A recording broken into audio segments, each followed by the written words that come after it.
Gostaria de agora então irmos para o momento da palavra de Deus, o momento mais importante do nosso programa. Amém? Você está preparado? Abra o seu coração para ouvir a palavra de Deus.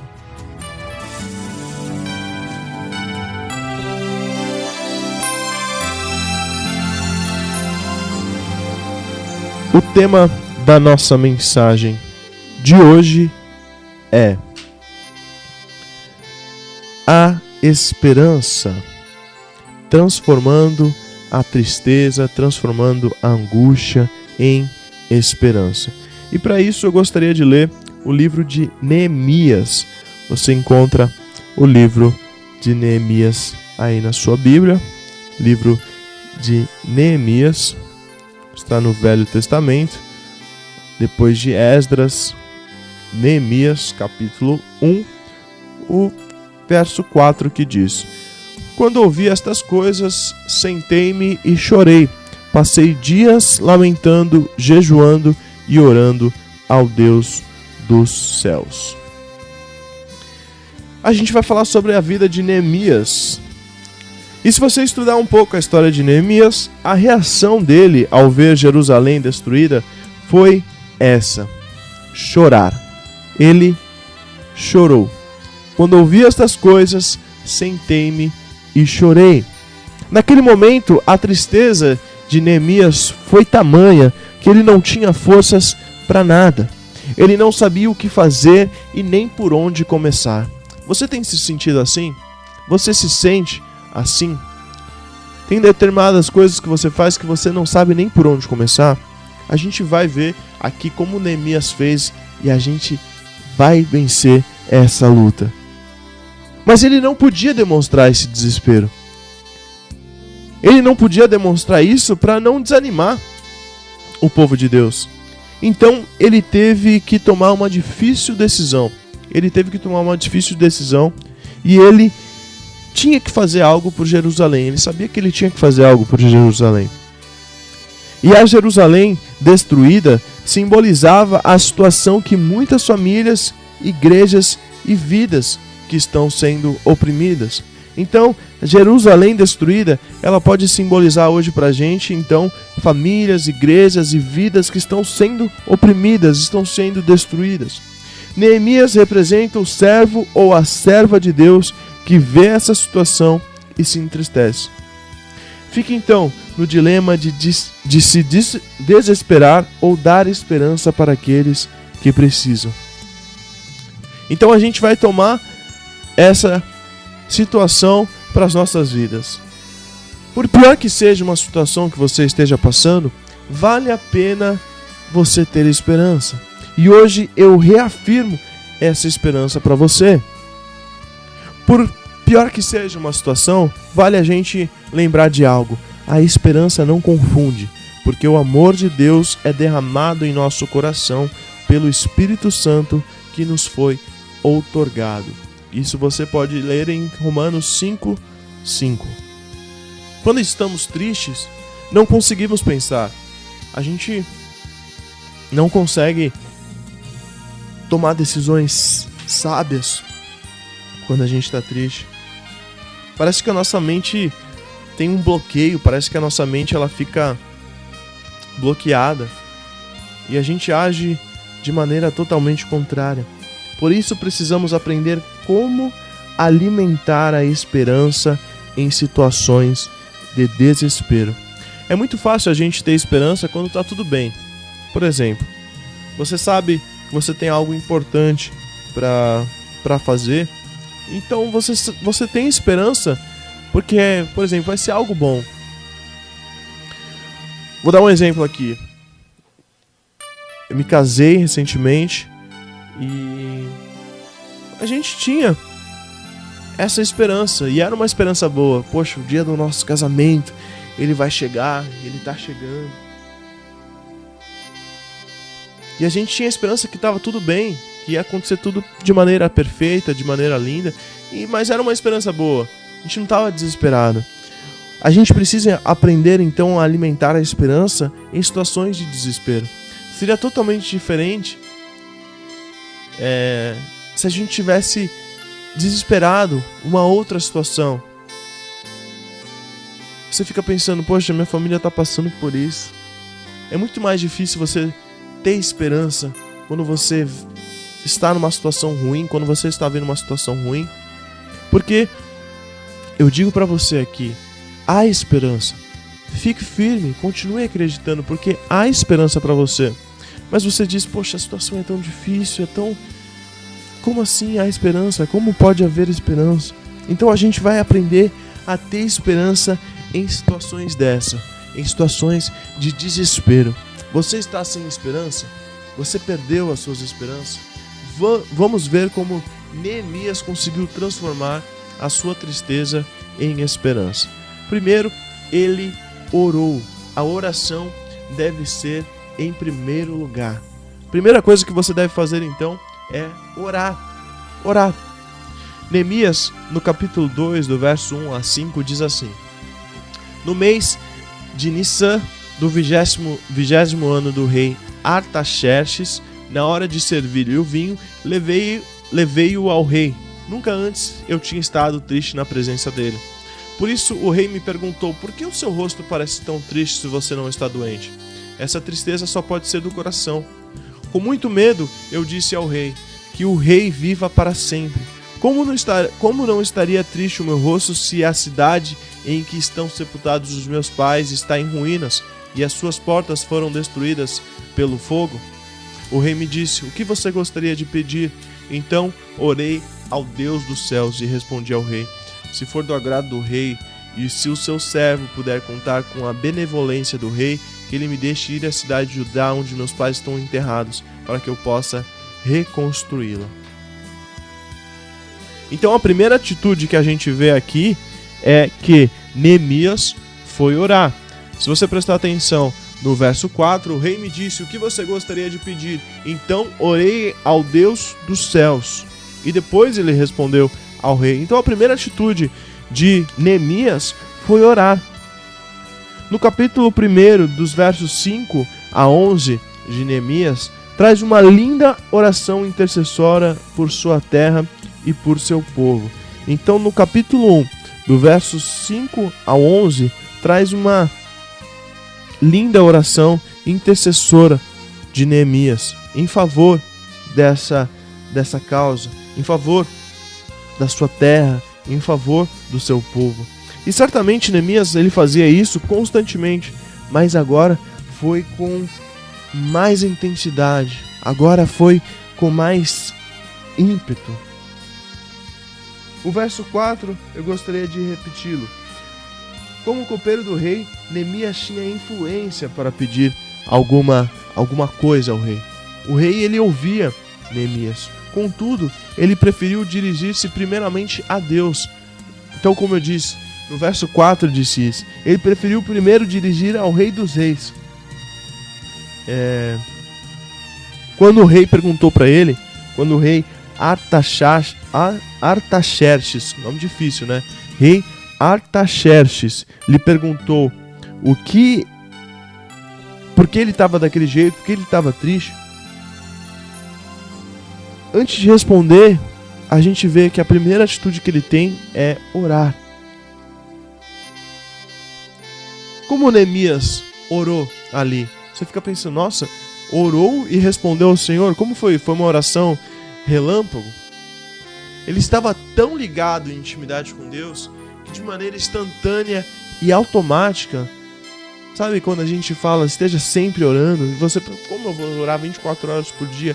Ele estava de uma maneira tão ligada com Deus, tão íntima, que de maneira instantânea e automática, ele orou pedindo forças a Deus. Antes de responder, ele já estava ali em oração, Deus me dá força, Deus cuida de mim. A oração traz a esperança que precisamos para vencer. Quando você não pode fazer nada além de orar, ore. Você lembra de Paulo ali em Filipenses? Em um dos textos mais famosos, que diz, ele podia passar por todas as coisas, e ele estava passando o pior momento da vida dele, mas ele disse, posso todas as coisas naquele que me fortalece. Ore, ore, Porque por mais que você esteja passando por um momento difícil, você possa dizer: posso todas as coisas naquele que me fortalece. Antes de fazer qualquer coisa na sua vida, antes de fazer algo, por mais simples que seja, tome um tempo em oração primeiro. Tome um tempo de oração primeiro. Ore. É a oração que traz o poder para alcançar o impossível. É a oração. Você ora antes de resolver os seus problemas? Você ora antes de tratar os seus assuntos? Ou você simplesmente vai na sorte? Ou simplesmente você vai que vai? Ore. A oração, ela deve estar em primeiro lugar. Vamos ler agora Neemias 2, os capítulos 6 a 9. Capítulo 2 de Neemias 6 a 9, que diz assim: Então o rei, com a rainha sentada ao seu lado, perguntou-me: quanto tempo levará a viagem? Quando você voltará? Marquei um prazo com o rei e ele concordou que eu fosse. E a seguir acrescentei: se for do agrado do rei, que me dê cartas aos governadores do Trans-Eufrates, para que me deixem passar até chegar a Judá. Que me dê também uma carta para Asaf, guarda da floresta do rei, para que ele me forneça madeira para as vigas das portas da cidadela, que fica junto ao templo do muro da cidade e da residência que irei ocupar. Visto que a bondosa mão de Deus estava sobre mim, o rei atendeu os meus pedidos. Com isso fui aos governadores do Trans-Eufrates e lhes entreguei as cartas do rei. O rei fez-me acompanhar uma escolta de oficiais do exército e de cavaleiros. Então a segunda coisa que a gente deve fazer é bater nas portas certas. Pedir para as pessoas certas. Além de orar a Deus, Neemias aprendeu a aproveitar as oportunidades. A rainha também estava presente, como a gente leu naquele momento. E o momento seria propício para sensibilizar o rei. Ele pediu ao rei então um tempo para realizar a obra de restauração dos muros de Jerusalém, bem como todo o material necessário. O rei não somente permitiu, como também patrocinou toda a reconstrução da cidade santa. Neemias sabia que precisaria de muitos apoiadores, por isso também pediu cartas do rei para os governadores que estavam além do rio Eufrates, no caminho para Jerusalém. Pediu uma carta para o guarda da floresta real que lhe fornecesse madeira para a obra. Também levou com ele uma escolta de soldados do rei e cavaleiros para fazer a sua segurança. Olha que maravilha! Com estas cartas, por onde Neemias passou, as portas seriam abertas. Jesus prometeu que batei e abrir-se-vos-á, e quem bate, abrir-se-á. Precisamos parar de ficar lamentando e aprendermos a bater nas portas certas, nas portas que estão diante de nós. Existem portas esperando para serem abertas, bastando apenas uma iniciativa nossa. Muitas pessoas reclamam que não têm um emprego, mas elas não se esforçam suficientemente para tal, ou não aceitam um serviço que seja inferior ao que elas desejam. Certa vez eu aprendi que depois de uma porta sempre haverá outras.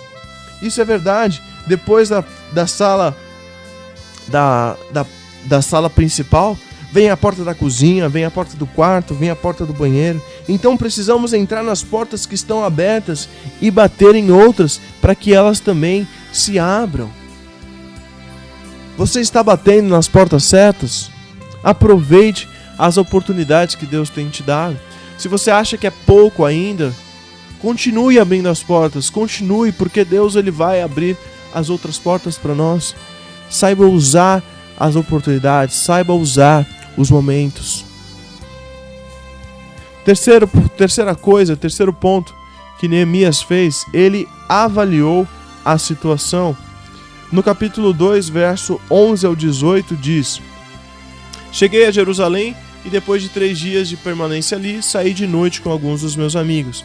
Eu não havia contado a ninguém o que meu Deus havia posto em meu coração que eu fizesse por Jerusalém. Não levava nenhum outro animal além daquele em que eu estava montado. De noite saí pela porta do vale na direção da fonte do dragão e da porta do esterco, examinando o muro de Jerusalém que havia sido derrubado e as suas portas que haviam sido destruídas pelo fogo. Fui até a porta da fonte e do tanque do rei, mas ali não havia espaço para o meu animal passar. Por isso subi o vale de noite, examinando o muro. Finalmente voltei e tornei a entrar pela porta do vale. Os oficiais não sabiam aonde eu tinha ido ou o que eu estava fazendo, pois até então eu não tinha dito nada aos judeus, aos sacerdotes, aos nobres, aos oficiais e aos outros que iriam realizar a obra. Então eu lhes disse: vocês estão vendo a situação terrível em que estamos. Jerusalém ele está em ruínas e as suas portas foram destruídas pelo fogo. Venham, vamos reconstruir o muro de Jerusalém, para que não fiquemos mais nessa situação humilhante. E por fim o verso 18. Também lhes contei como Deus tinha sido bondoso comigo e o que o rei tinha me dito. Eles responderam: sim, vamos começar a reconstrução, e se encorajarem para esse projeto. Então eles se encorajaram para o projeto. Então a gente deve avaliar a situação. A gente deve avaliar a situação que a gente faz. O passo de Neemias de avaliar a situação, avaliar aquele projeto, foi o seguinte: como ele avaliou aquela situação que ele estava passando. Ele foi até Jerusalém para ver pessoalmente como estava. Então, antes de qualquer coisa, a gente deve avaliar a situação. Por exemplo, antes de você contratar um serviço, o técnico ele deve avaliar o produto. Então, Neemias ele foi até Jerusalém para avaliar a situação. Chegando lá, no verso 12, a gente leu: não declarei a ninguém o que meu Deus me puser no coração para eu fazer. Depois de olhar tudo que ele fez, tudo como estava, a situação que estava, e levantar as informações necessárias, aí então Neemias expôs o que desejava para o povo da cidade, pedindo o seu apoio. Quando ouviram então a sua proposta, todos se animaram e fortaleceram as mãos para a boa obra. Então, se Neemias tivesse transmitido sua tristeza para o povo, ele não teria conseguido, por exemplo, animar aquele povo para ajudar a ele. Por isso, antes de agirmos, antes de demonstrarmos, precisamos aprender a avaliar a situação para sabermos como agir e como fazer de maneira correta. Também é importante saber esperar no momento certo para qualquer atitude. Não faça nada sem pensar. E como a gente já falou aqui, não faça nada sem antes orar a Deus. Não faça nada sem antes colocar em oração. Também é importante saber então esperar no momento certo. Muitas pessoas elas têm errado porque são precipitadas, porque acabam colocando os pés pelas mãos. Muitas pessoas erram por precipitação, entrando em lutas que não estão sendo preparados para enfrentar ou fazendo contas que não têm condições de pagar. Jesus ensinou que antes de qualquer investimento ou de qualquer batalha, precisamos calcular, precisamos analisar. Abraão também avaliou a sua situação. Lá em Romanos 4,19 diz: sem enfraquecer na fé, embora levasse em conta o seu próprio corpo amortecido. Então ele também avaliava as situações que ele passava. E antes de fazermos qualquer coisa, precisamos aprender a reconhecer nossas dificuldades e mesmo assim ter fé suficiente para enfrentar os problemas, trazendo esperança para outras pessoas. Tire um tempo para refletir, tire um tempo para planejar e principalmente orar antes de qualquer coisa. Você já avaliou a situação que você está passando? Antes de tomar qualquer atitude, avalie, planeje, reflita. Antes de qualquer coisa, ore. Deus é poderoso acima de tudo. O verso 2, os versículos 19 e 20 de Neemias diz: quando, porém, Sambalate, o Horonita, Tobias, o oficial amonita, e Gesem, o árabe, souberam disso, zombaram de nós, desprezaram-nos e perguntaram: o que é isso que vocês estão fazendo? Estão se rebelando contra o rei? Eu lhes respondi: o Deus dos céus fará que sejamos bem-sucedidos. Nós, os seus servos, começaremos a reconstrução. Mas, no que lhes diz respeito, vocês não têm parte nem direito legal sobre Jerusalém, e em sua história não há nada de memorável que favoreça vocês. Por fim, o que nós devemos fazer é contar com a mão poderosa de Deus. Nós devemos confiar em Deus. Neemias, ele teve muitos problemas para conseguir vencer a tristeza e ter a alegria de ver a cidade restaurada. Ele enfrentou muitas dificuldades. Vários adversários tentaram de todos os modos atrapalharem a reconstrução de Jerusalém. Sanbalate e Tobias, como a gente viu, armaram várias ciladas para impedir ou para atrasar aquela obra. Neemias sempre falou da mão de Deus. No capítulo 1, no capítulo 2, em diversos versos, ele sempre falou da mão de Deus. Ele sempre falou da mão de Deus que estava com ele. E ele orava pedindo: ó Deus, fortalece as minhas mãos. A sua resposta aos inimigos sempre era que estava muito ocupado e que não podia parar o serviço para atendê-los, garantindo que não precisava da ajuda dele, pois o Deus dos céus é quem nos dará o bom êxito. As pessoas queriam atrapalhar ele, mas Neemias não dava ouvido, ele continuava trabalhando. Quem disse que tudo são flores para você, irmão? Quem disse que tudo seria flores? Existem barreiras no caminho, vão existir dificuldades, vão existir momentos difíceis. Sempre vai haver isso, sempre, infelizmente. Mas não se desespere. Cada uma delas deve ser enfrentada com fé, com perseverança. Deus, ele não atrasa. Fique firme e aguarde a sua salvação. Na hora certa o Senhor te dará o livramento, pois a mão do Senhor não está encolhida para que não possa te salvar. A palavra de Deus nos promete que nenhum há que possa livrar alguém das minhas mãos. Nenhum há que possa livrar alguém das minhas mãos. Agindo eu, quem impedirá? Agindo eu, quem impedirá? Quem vai impedir, meu irmão? Ninguém. Confie em Deus. Confie na palavra de Deus. Jesus, ele está ouvindo a sua oração. Jesus, ele está ouvindo o seu clamor. Não pare de acreditar. Não pare de confiar. Jesus está ouvindo o seu clamor. Então creia que a sua vida está nas mãos de Deus, irmão.